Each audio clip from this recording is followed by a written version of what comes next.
AB 2753 is about strengthening trust in our democracy by ensuring that those who seek public office meet the highest standards of integrity, specifically prohibiting registered sex offenders from running for or holding local or state office. One of the most fundamental values in our democracy is trust. Trust that our elected officials have the best interest of their communities at heart, trust that they reflect the values of the people they represent, and trust that they will serve and protect their communities, not prey upon them. Current law already recognizes that certain crimes violate the public trust and rightfully prohibit those individuals from appearing on the ballot or holding office. However, earlier this year in the city of Fresno, we learned those protections are not as strong as we believed.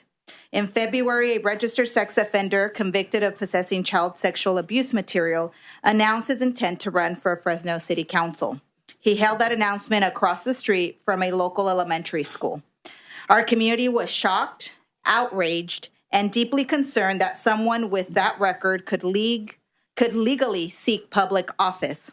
While he ultimately did not succeed in acquiring the signatures necessary to qualify for the ballot, however, this situation exposed a clear gap in our election laws, one that the public expects us to fix. AB 2753 closes that gap. It will ensure that individuals who have committed serious offenses that violate the safety and trust of our communities cannot run for or hold public office. The bill is about accountability. It's about protecting the integrity of the institutions. And most importantly, it's about restoring and strengthening the public trust in our democracy. With me here today in support of AB 2753 is Nelson Esparza, President of the Fresno City Council. And if I can interrupt one moment, we'd like to establish a quorum and then take up the consent agenda. So, Madam Secretary, please establish the quorum. Pellerin? Here. Pellerin here. Gallagher? Here. Gallagher here. Bennett? Bennett here. Berman? El Hawari? Aye. El Hawari here. Johnson? Here. Johnson here. Salache? Stephanie? Here. Stephanie here. We have a quorum. We'll take the consent calendar up later. We'll go ahead and proceed with the witness in favor. Thanks. Just in time. Fantastic. Good morning, Chair Pellerin and members of the Assembly Elections Committee. My name is Nelson Esparza, serve as the President of the Fresno City Council, and was a co-sponsor of our Council Resolution number 2026-41 in support of AB 2753. This issue is deeply personal to me because the individual at the center of this matter, named by Assemblywoman Soria, announced their candidacy to succeed me when I term out next January. And I'm here today to speak directly to what we experienced in Fresno and to express my strong support for Assemblywoman Soria's bill. At its core, the legislation asks a simple question: should a registered sex offender be allowed to run for public office? And in Fresno, unfortunately, we did not have to consider this as a hypothetical. We had someone who was convicted of possessing child sexual abuse material announce their run for office within my district. And what followed was weeks of disruption and distraction that pulled the city's focus away from the work that matters the most. Fresno became consumed by the reality that a registered sex offender was actively running for office within the city. The candidacy generated significant media attention. It escalated to this individual holding a press conference in front of an elementary school and drew national and international coverage from Washington, D.C., all the way to the UK. My office received dozens of calls and messages from our residents about how this could be allowed. And our answer time and time again was that state law does not prohibit it. And AB 2753 closes this loophole. Running for office is a very intentional act. It requires direct and repeated interaction with the public, whether that's knocking on doors, attending neighborhood meetings, or engaging with families directly within their homes. Similarly, as elected officials, we understand the nature of this job. We're present in schools and community centers, neighborhoods. We're invited And if you could to people's wrap up, homes you again. said 2 minutes. Sure. So AB 2753 is a responsible action to add being a registered sex offender as a disqualifier for public office. And in Fresno, we saw in a very short time frame how our residents reacted at the mere prospect of a sex offender running for office, and I do not wish that upon any other community in our great state. Thank you. Thank you so much. Is there anyone else in the room who would like to register their support for this measure? Seeing none, anyone in the room who is opposed to this measure? Or want to just go to the mic and express opposition? Seeing none, I'll bring it back to the dais. Any questions or comments? Assemblymember Bennett, then we'll go to Gallagher.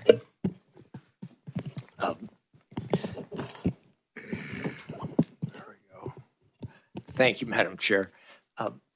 The analysis refers to the issue of where do we draw the line in terms of identifying this penalty for these offenders. And there are two bills here, so I talked to Assemblymember Addis earlier this morning about this philosophical concern also. So no matter what heinous crime, and these are heinous crimes, no matter what heinous crime you have, I can slice another one that's very close, but it's not covered under this definition, and equally heinous. And then I can slice another one from that. And so different people have different patience about where we slice that line. All of those are ones that would be difficult for Assembly members to imply that they're okay with that crime because they're not okay with drawing a line somewhere with taking away this. And it also goes into the philosophical issue of we have punishment and we should mete out very strong, tough punishment for these kinds of crimes. But where does it end? Shouldn't that be decided by the judge in that situation? The other thing that I'm really concerned with is, Senator Wiener, worked on legislation because LGBTQ plus people were getting far more likely to be charged with, heinous sex offenses and all. They were being, the implication was that they were being applied inappropriately and excessively in those situations.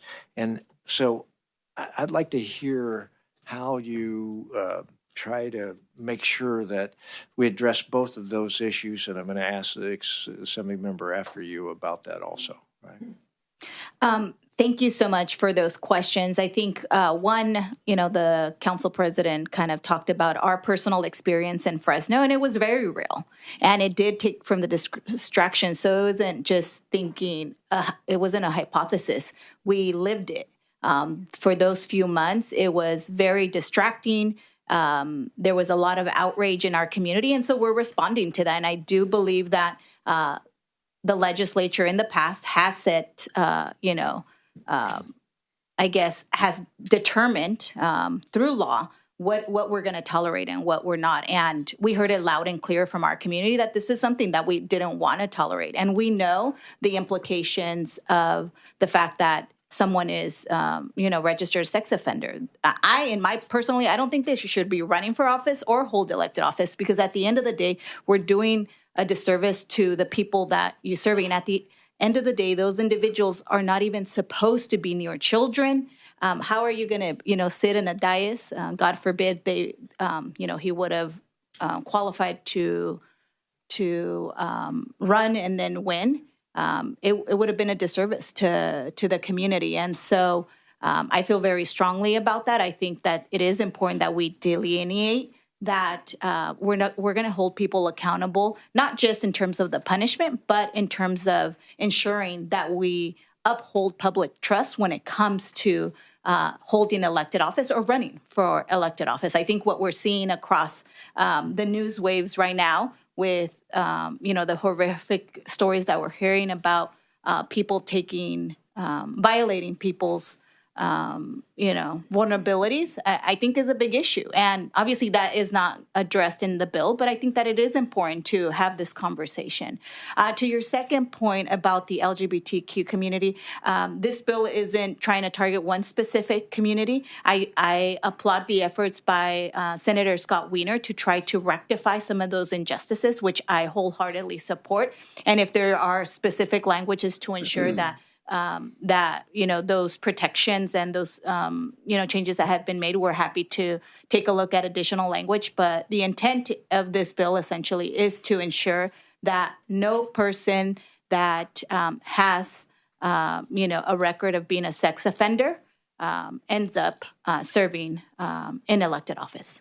Assembly member, if I may, to kind of address the first point, part of your question. You make a great point. Where do you draw the line?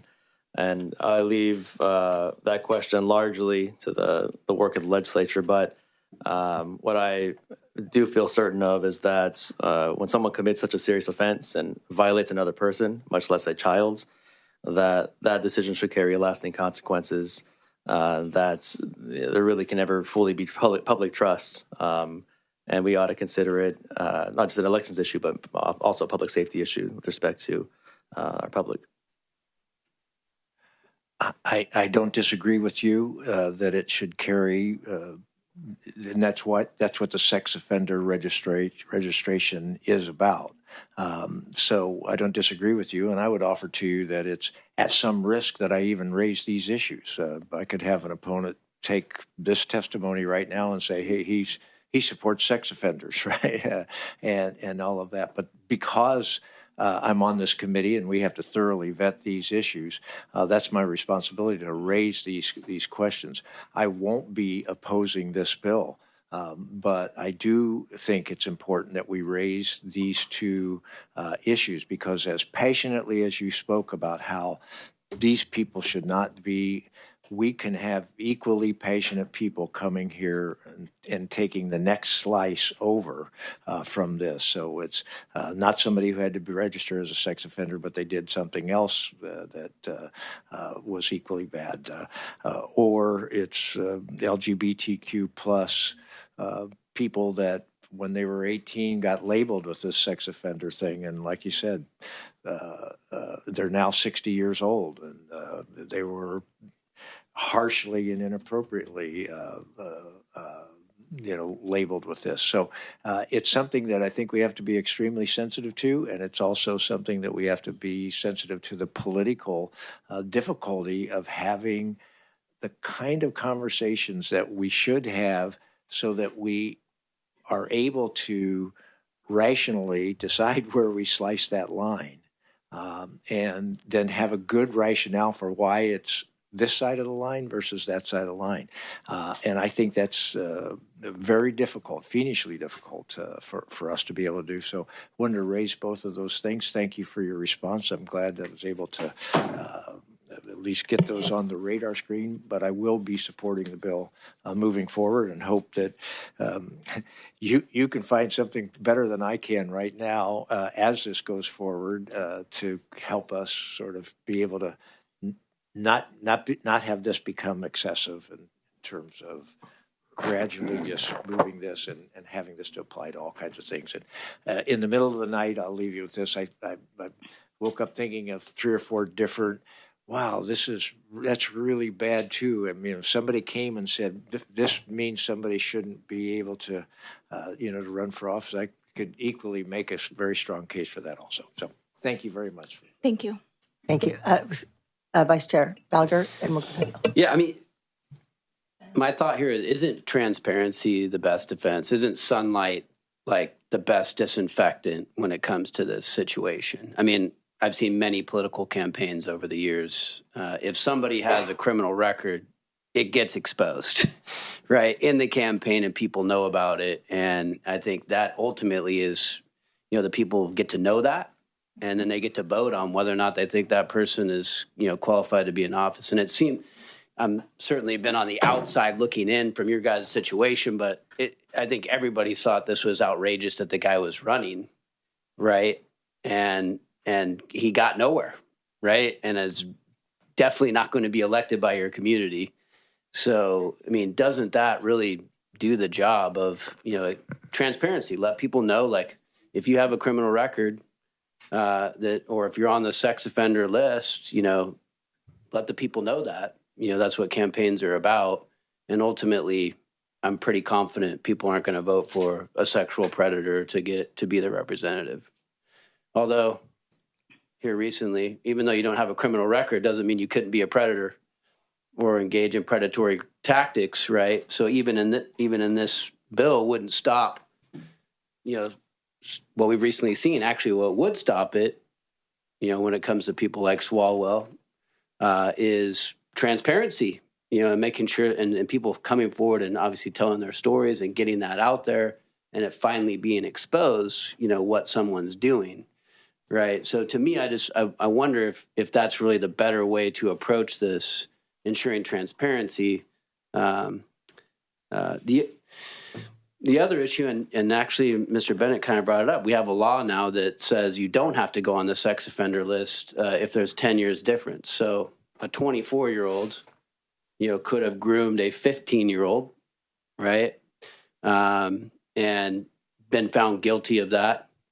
And they do not have to go on the registered sex offender list, right? I think people should know that, But right now, under this bill, they're not going to be on that sex offender list, right? And so, I mean, again, isn't transparency and getting that out there, and don't campaigns necessarily get these kinds of things out there to the public, and so that they can decide who they want to represent them?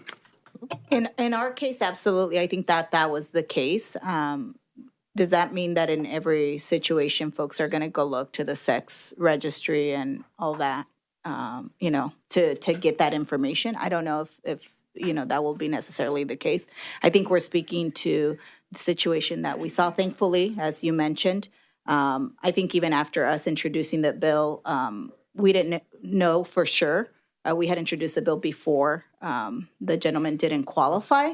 But at the end of the day, for us, the community in my district spoke loud and clear about what they wanted us to do, and I think that this is the response. And so, we're responding to what they want to see. Also, I think what this bill does, once we put it, if it does get signed into law, if someone is in office, then they couldn't be serving if they end up being charged with a sex offense crime.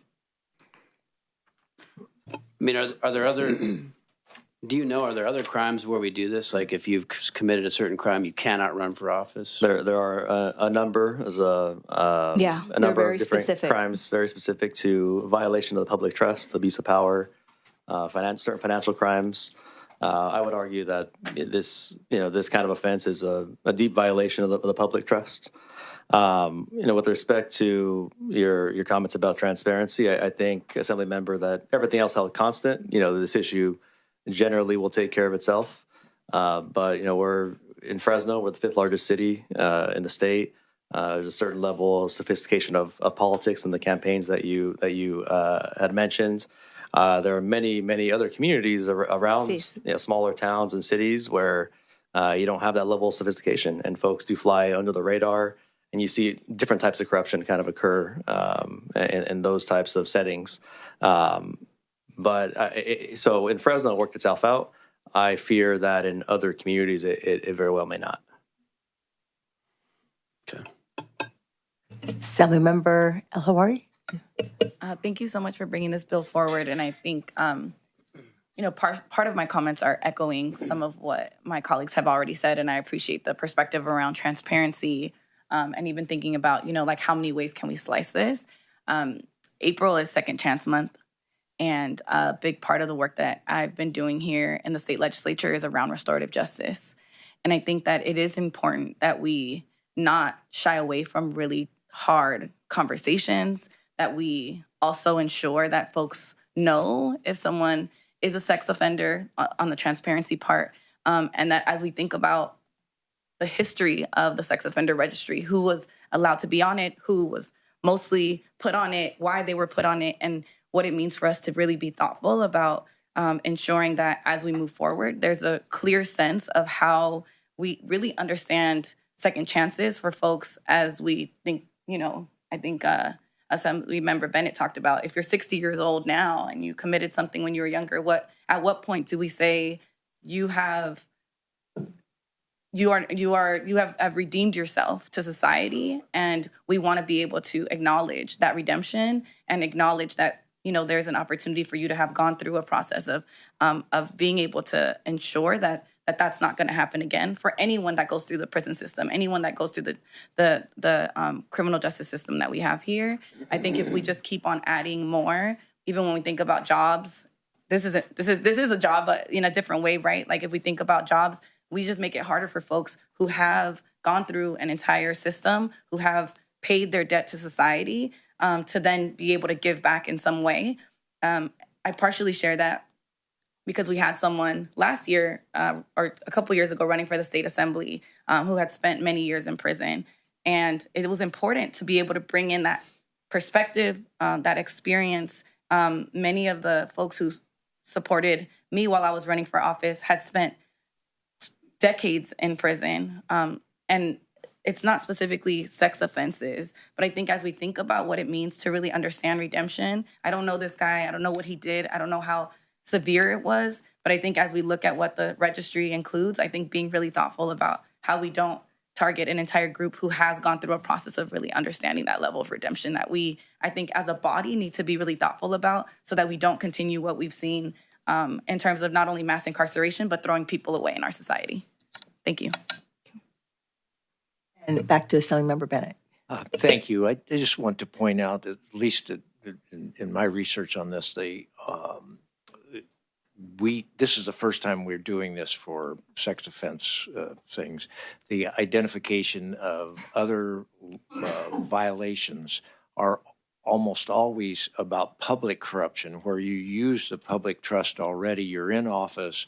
You were convicted of bribery. Yes, there's a clear connection to being in office and that. There's a less clear connection here. You said, but they're both violations of the public trust. There are all kinds of things that are a violation of the public trust. I think of the driver that I am so furious with, who had 4 drunk driving convictions, drove again drunk, and plowed in and killed a whole bunch of kids. That's a violation of the public trust. I'd be hard pressed to have a bunch of elected officials say, yeah, that person should be allowed to run for office. But that's, so I could come with that one, which is many slices away from where we are with this. And so that's just this begins us down the road of a different road. And I realize it was very contentious and very frustrating for the voters in Fresno, and that they want that. But I think we could fill the room with a bunch of other crimes that also people would say that have that concern. So again, just trying to express that as we start down this new path, and we have 2 of these bills in front of us today. Thank you very much. Any other questions or comments from members? Seeing none, you may close. Thank you so much, Chairwoman.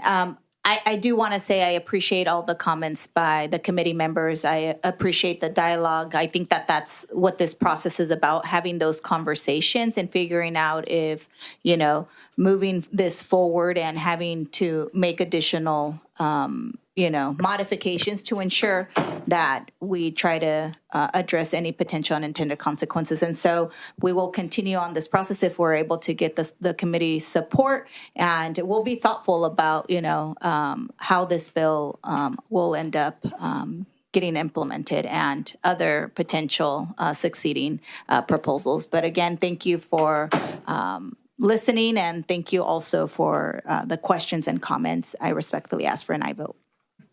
Thank you. I appreciate the thoughtful discussion here today. I do believe elected offices are privileged positions, and those who commit these certain heinous crimes should face consequences.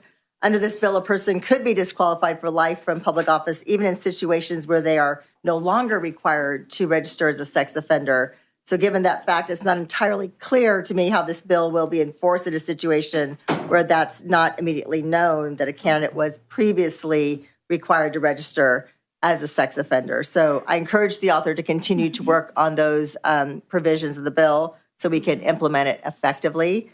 But for now, I will be recommending a support position. So we have a quorum. We've established that. Do I have a motion?